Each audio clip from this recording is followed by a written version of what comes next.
The Volanthi Empire was old. It was older than most species could remember. The Volanthi people had ruled 12 star systems for thousands of years. They were tall creatures with bodies made of living crystal. Their skin shone like precious gems under any light.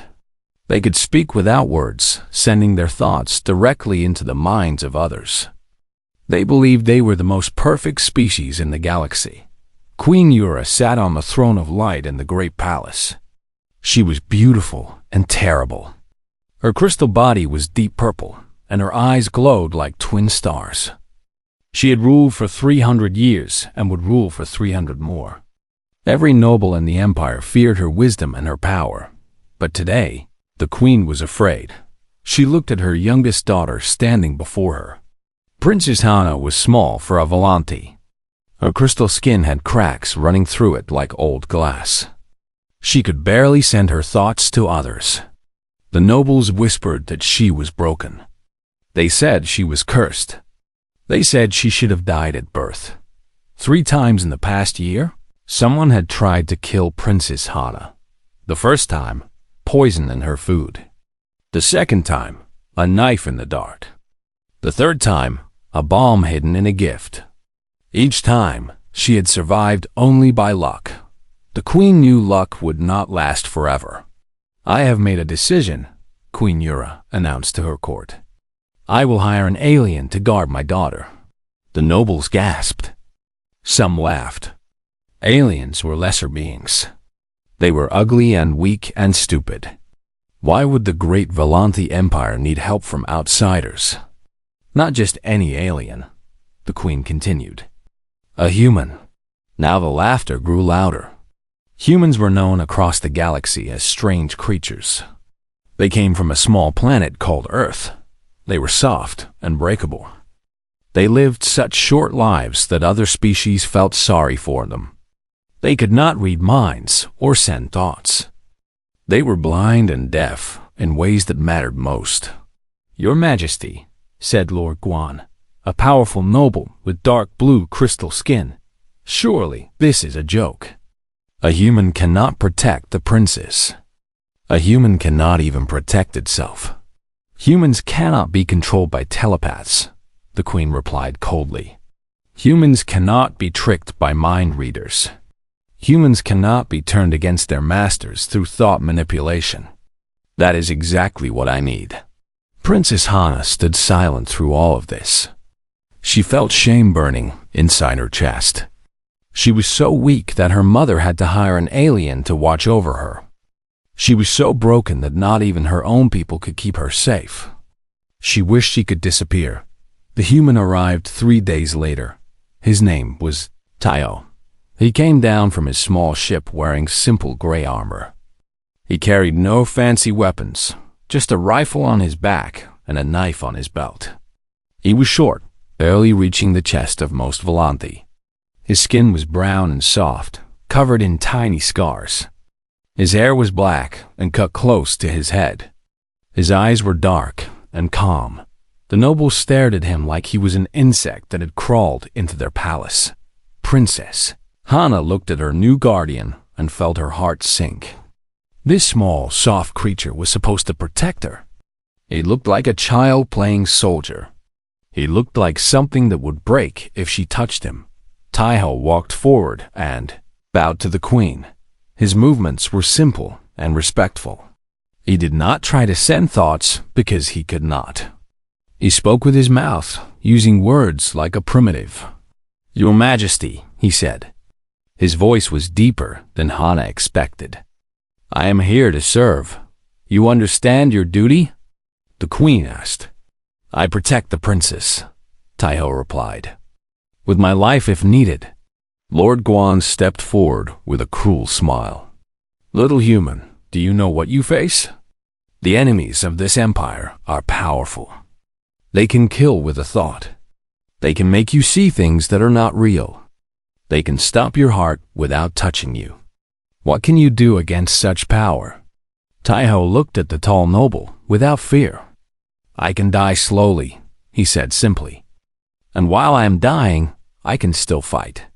The court fell silent. They did not understand this answer. What kind of creature spoke of its own death so calmly? Princess Hana felt something strange. For just a moment, she was not looking at a small, weak alien. She was looking at something she did not recognize. Something that did not fit into the world she knew. Taiho turned to her. Their eyes met. He bowed again, lower this time. Princess, he said, I am yours now. Wherever you go, I follow. Whatever comes for you, it comes through me first. This I promise. Hana did not know what to say. No one had ever spoken to her like this. Her own guards protected her because the queen ordered it. This human spoke like he meant every word in his heart. You may begin your duty, the queen said. Taiho nodded once. He walked to Princess Hana's side and stood there. He did not move. He did not speak. He simply watched everything and everyone with those dark, calm eyes. The nobles returned to their business. They forgot about the human quickly. He was too small to notice. He was too quiet to remember. He was nothing but a soft little creature standing in the shadow of a broken princess. But Taiho did not mind being forgotten. In fact, he preferred it. The best guardian was the one that enemies did not see coming. The one they laughed at. The one they ignored until it was too late. 7 days passed since the human arrived. Princess Hana tried to ignore him, but it was impossible. Taiho was always there. When she woke up, he was standing outside her door. When she ate, he was watching from the corner. When she walked through the gardens, he was 3 steps behind her. He never complained. He never asked for rest. He simply existed in her shadow like a second skin. The other guards laughed at him. They called him pet names and made jokes about his soft body. Taiho never responded. He just watched them with those dark eyes and said nothing. This made the guards uncomfortable, so they stopped laughing after a while. Princess Hana began to notice small things about her human guardian. He did not sleep much. She found him awake at odd hours, walking the halls around her chambers. He studied everything, learned every door and window and passage. He talked to the servants, the ones that the nobles never noticed.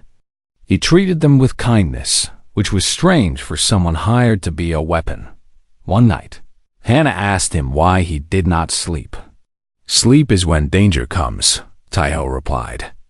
I can rest when you are safe. I am safe in my own palace, Hana said. Taiho did not argue with her. He just looked at her with something that might have been sadness. 3 times, he said quietly. 3 times in 1 year. You are not safe anywhere. Hana had no answer for that. The 8th day brought the Festival of Lights.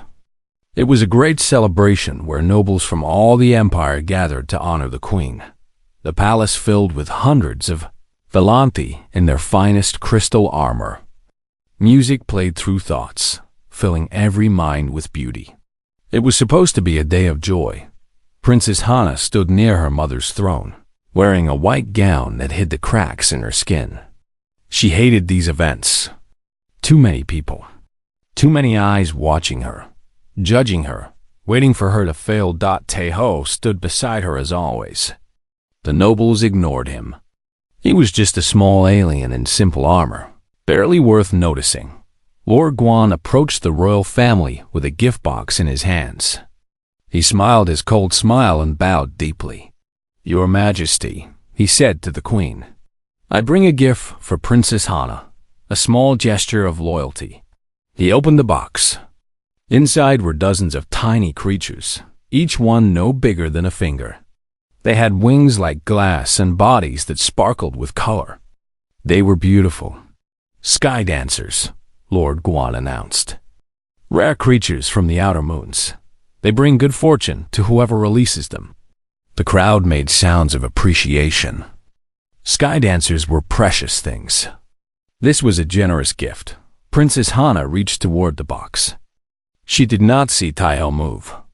One moment he was standing still. The next, he was in front of her, pushing her back. "Do not touch them," he said. Lord Guan's smile froze. "What is the meaning of this? How dare you interfere?" But Taiho was not looking at the noble. He was looking at the sky dancers. His eyes narrowed. "Their wings," he said. "The color is wrong. Too bright. These are not fortune bringers. These are venom carriers." The crowd gasped. Lord Guan's face twisted with rage. "This is an insult. I demand this creature be removed." Queen Yura raised her hand. "Release one dancer. Let us see the truth." A guard carefully took one tiny creature and set it free. It flew into the air, beautiful and deadly.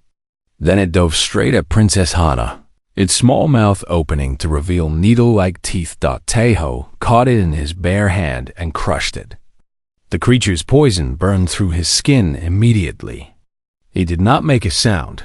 The other sky dancers exploded from the box, a swarm of living weapons all aimed at the princess.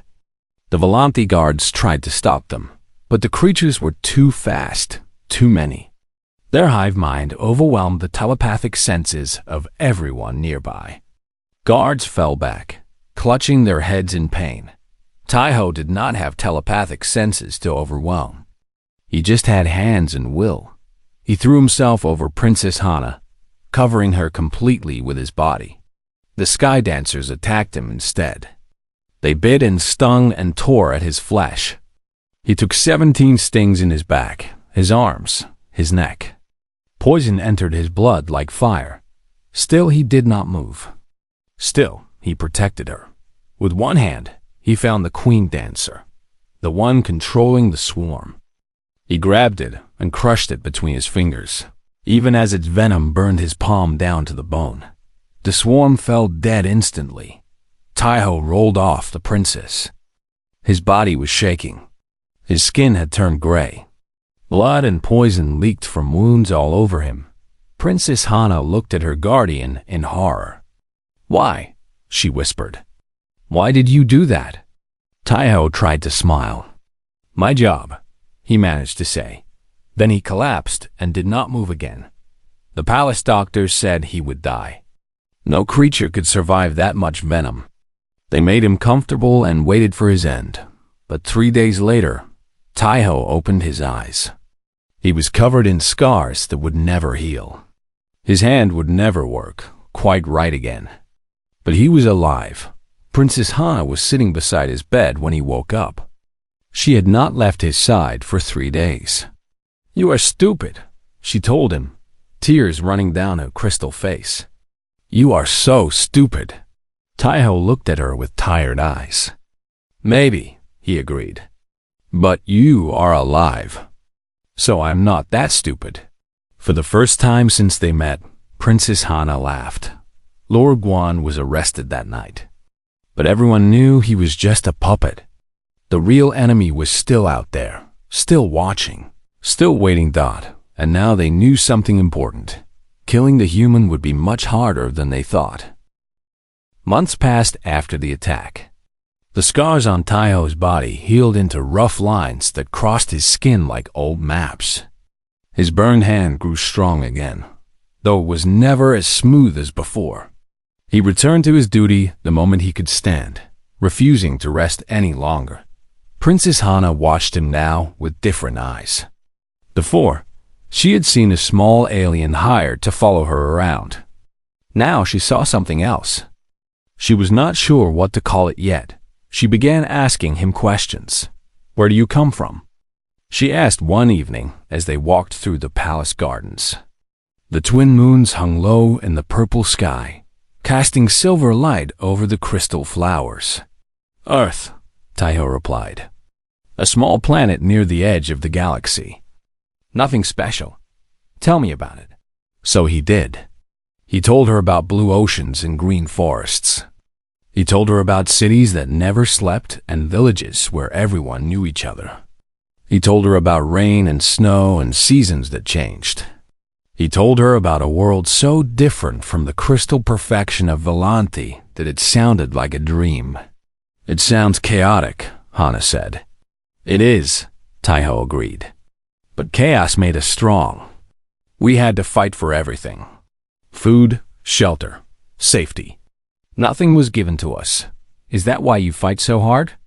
Because you had to learn? Taiho thought about this for a long moment. We fight hard because we care. Humans are strange that way. We form bonds with things, animals, places, people. Once we decide something belongs to us, we protect it until we die. Princess Hana felt a warmth in her chest that she did not understand. You have decided I belong to you? Taiho stopped walking. He turned to look at her, his dark eyes serious. I have decided to belong to you, he corrected gently. There is a difference. Days turned into weeks. Weeks turned into months. Taiho became a permanent shadow, but now Hana welcomed his presence. She began to seek him out for conversation. She asked about human history, human customs, human feelings. She learned that humans once tamed wolves, the most dangerous hunters on their world, and turned them into loyal friends called dogs. She learned that humans would run into fire to save strangers they had never met. She learned that humans had fought terrible wars over ideas, not land or resources, but simple beliefs about freedom and justice. Your species makes no sense, Hana told him one night. You are weak and soft, and you live such short lives. You should be afraid of everything. But instead, you act like you are immortal. Taiho smiled, a rare thing for him. Maybe that is why, he said. We know our time is short, so we try to make it matter. We love harder. We fight harder. We care about things that will last longer than us. That sounds painful. It is, he admitted. But it is also beautiful. To love something so much that you would give everything for it. Even your life. Even when you know you will not live to see what you are protecting grow old. That is what makes us human. Princess Hana began to understand something important. The galaxy looked at humans and saw weak creatures to be pitied. But the galaxy was wrong. Humans were not weak. They were something far more dangerous. They were determined. One afternoon, Hana found Taiho talking with a servant girl who cleaned the lower halls. The girl was young and scared, from a low family that the nobles treated like furniture. Taiho was kneeling so he could look at her face. He was asking about her family, her dreams, her life. When he stood up, Hana asked him why he bothered with such a person. Everyone matters, Taiho said simply. High or low, noble or servant, everyone has a story. Everyone deserves to be seen. That is not how things work here, Hana said. I know, but maybe it should be. For the first time in her life, Princess Hana questioned the world she was born into. She looked at the servants who walked invisible through the palace. She looked at the nobles who treated lesser beings like dirt. She saw her own empire through alien eyes, and she did not like what she saw. You are changing me, she told Taiho one evening. I do not know if I should thank you or hate you for it. Change is not bad, he replied. It just means you are growing. Growing into what? Someone who cares about more than herself. Someone who sees others. Someone who could be a true leader one day. Hana looked at her guardian with something new in her eyes. It was not just respect. It was not just gratitude. It was something deeper, something she did not have a name for yet. Taiho, she said softly, what do you see when you look at me? He met her gaze without hesitation. I see someone strong, he said. Stronger than she knows. I see someone who was told she was broken all her life, but never truly believed it. I see a princess who could become a queen that changes the galaxy. If she chooses to. No one had ever said such things to her. No one had ever believed in her. Tears formed in Hana's crystal eyes. She reached out and touched Taiho's scarred hand, the one that had been burned protecting her. Thank you, she whispered, for seeing me. Taiho said nothing. He just held her hand gently, his rough human fingers warm against her cold crystal skin. In that moment, something changed between them. They were no longer just princess and guardian. They were something more. The night of betrayal came without warning. Princess Hana woke to the sound of explosions. The palace shook like a wounded animal. Red light filled her windows as fire spread across the lower levels. Taeho burst through her door before she could even stand. His face was hard as stone, his weapons already in his hands. "We have to move," he said. "Now, what is happening?" Hannah asked, fear making her voice shake. "Ku, the noble houses have united against the queen. They have taken the throne room. They have your mother." The words hit Hana like a physical blow. A mother, the most powerful being she knew, had been captured. How was that possible? Taeho grabbed her arm and pulled her toward a hidden passage behind her wall. "I mapped every secret path in this palace months ago," he explained. "I knew this day might come." They moved through dark tunnels while the sound of battle echoed above them. Hana could hear screaming, both physical and telepathic. Her people were dying up there. Her world was falling apart. "Where are we going?" she asked. "Out," Taeho replied. "I have a ship waiting. I can get you off this planet, take you somewhere safe." "What about my mother?" Taeho was silent for a moment. When he spoke, his voice was careful. "The queen is heavily guarded. Hundreds of soldiers. I cannot fight an army alone, so we just leave her to die? We keep you alive. That is my job. That is all that matters." Hannah stopped walking. She pulled her arm free from Taeho's grip. "No," she said. Taeho turned to face her. "Princess, please. There is no time for this." "I am not leaving my mother," Hana said. Her voice was stronger now, the fear replaced by something harder. "I am not running away while my people die. I am not the broken princess they think I am." For a long moment, they stared at each other in the darkness. Then Taeho smiled. It was small and sad and proud all at once. "I was hoping you would say that," he said quietly. "You were? A true queen does not run from her kingdom. I had to know if you understood that." He checked his weapons and looked back down the tunnel toward the palace. "The throne room is 3 levels up. Maybe 200 soldiers between us and your mother. I have 16 bullets left." "Those numbers do not work," Hana pointed out. "Numbers never work for humans," Taeho replied. "We just fight until they do." What happened next would become legend. Taeho moved through the palace like death itself. The noble soldiers had trained their whole lives for combat. They could read minds and predict attacks before they came. Against any other enemy, they would have been unstoppable, but they could not read Taeho's mind. His thoughts were chaos, a storm of human emotion and instinct that made no sense to telepathic beings. He did not think about what he would do next. He just acted. He shot 4 soldiers before they knew he was there. He used a fallen guard's weapon to kill 6 more. When his guns ran empty, he used his knife. When his knife broke, he used his hands. When his hands were too bloody to grip, he used his teeth. Princess Hana followed behind him, stepping over bodies, watching her guardian become something terrible. She understood now why the galaxy feared humans. It was not because they were strong. It was because they simply did not stop. They fought for hours. Taeho took wounds that should have killed him. A blade to his side. A bullet through his shoulder.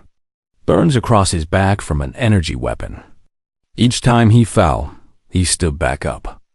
Each time he slowed, he pushed forward again. "How are you still standing?" Hana asked when they paused in a dark corridor, both of them covered in blood. Taeho leaned against the wall, breathing hard. His face was pale and his hands were shaking. "Humans have this thing," he said between breaths. "When we have something to protect, our bodies forget that they are dying. We just keep going until the job is done, or we are dead. That is impossible. Many things are impossible. We do them anyway. They reached the throne room as dawn began to light the sky. The great doors were guarded by 50 of the finest soldiers in the empire. Behind them, Queen Yura was held prisoner, forced to kneel before the noble lords who had betrayed her.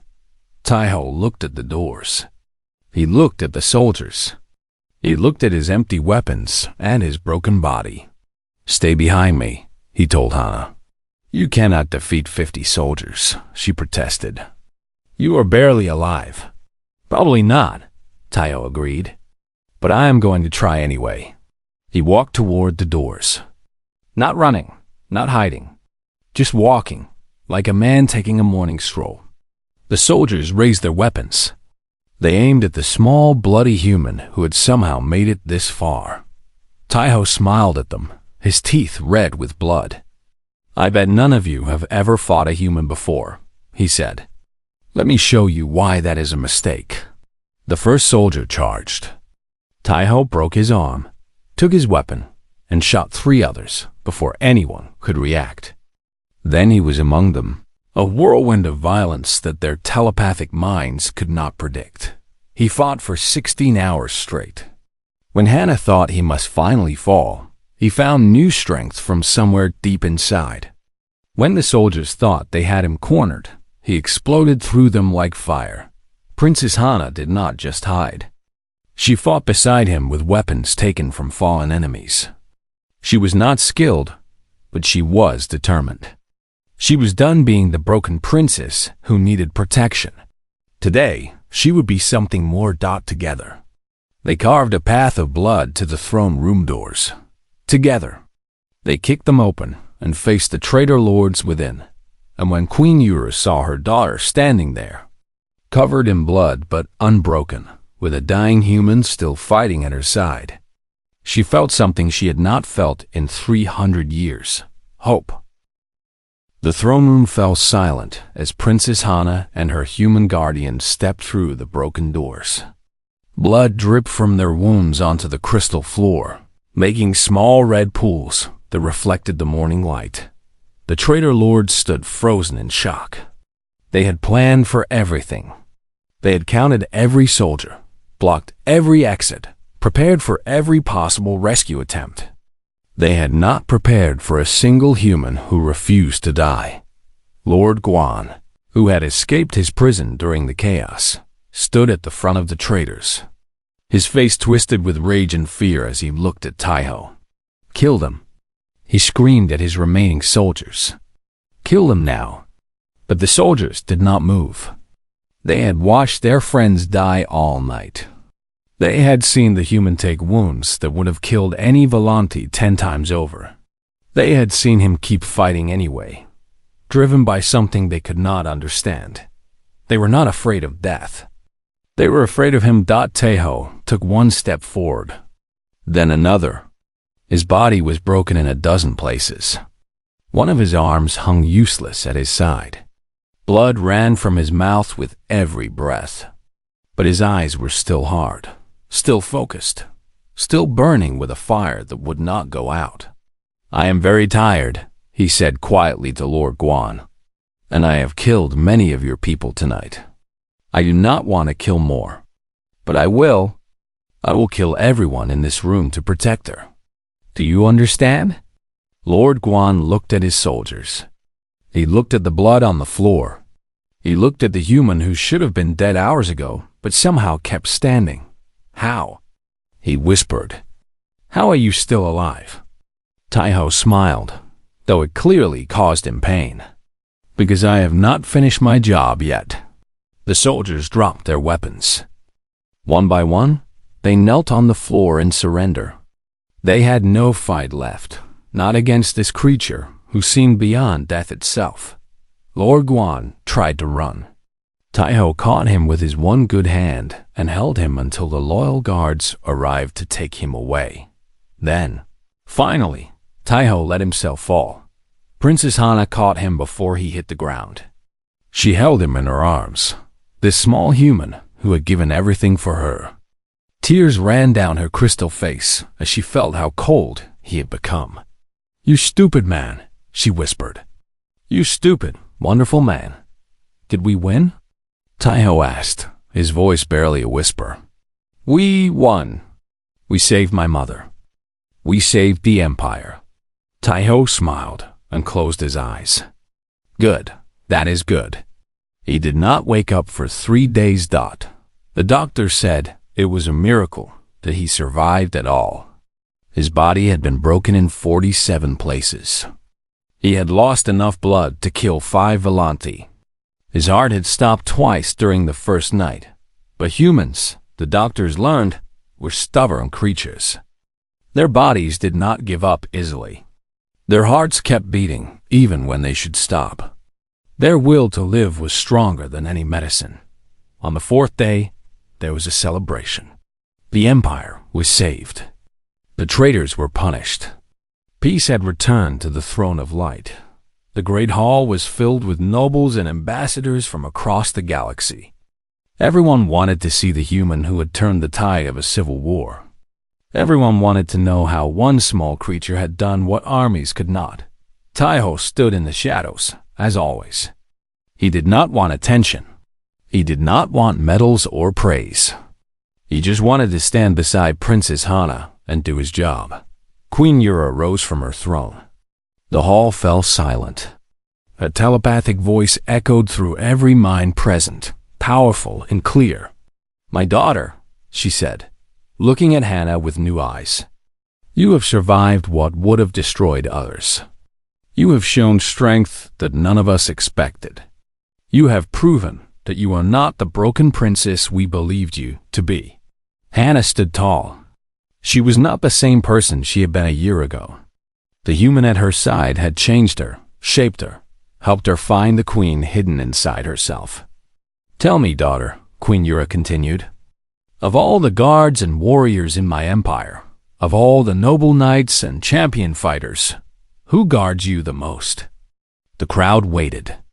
They expected Princess Hana to name a Volanti hero. They expected her to honor one of her own kind, as tradition demanded. Instead, she turned to look at the small, scarred human standing quietly in the corner. The one who had refused a medal. The medal. The one who had asked only to remain at her side. The one who had given everything and asked for nothing in return. "My human," Princess Hana said simply. "My human guards me the most." Silence filled the hall. No one had expected this answer. No one knew how to respond. Then Queen Yura did something that had not been done in 1,000 years. She rose from her throne and walked down the steps toward Taiho. Every eye in the room followed her as she stopped before the human and lowered her head in a bow of respect. "Taiho of Earth," she said, "you have shown me something I never expected to learn. You have shown me that strength is not about power or size or how long you live. Strength is about what you are willing to give for those you love." She raised her head and looked into his dark eyes. "From this day forward, you are no longer a hired guardian. You are family. You are part of the royal house. And the Empire owes you a debt that can never be fully repaid." Taiho bowed in return, low and respectful. "I need no debt," he said. "I need only to stay with her. That is all I have ever wanted." Queen Yura smiled. "Then you shall have it, for as long as you live and beyond. The Volanti will remember what humans are capable of. We will remember that there is no guardian more devoted, more relentless, or more loving than a human who has chosen someone to protect." The crowd erupted in cheers. Ambassadors from other species looked at each other with new understanding. They had always underestimated humans. They would not make that mistake again. Princess Hana walked to Taiho's side and took his scarred hand in her crystal fingers. He looked at her with those calm, dark eyes that she had learned to love. "Thank you," she said softly, "for everything." Taiho squeezed her hand gently. He spoke one word, the only word that mattered, always. Years later, the story spread across the 12 systems and beyond. It became legend, then history, then something even greater. Species that had dismissed humans as weak and primitive began to understand the truth. Humans do not protect because they are strong. They become strong because they protect. And in the Volanthi Empire, a new tradition began. When a royal child was born, they were assigned a human guardian. Not for the human skill with weapons, not for the human speed or strength, for their heart. Because when a human loves, they become unstoppable. And Princess Hana, who had once been called broken, became the greatest queen in Volanthi history. With her human beside her, she changed the empire. She lifted up the servants. She brought justice to the nobles. She built a world where everyone mattered. And whenever anyone asked her what her greatest strength was, she always gave the same answer. My human.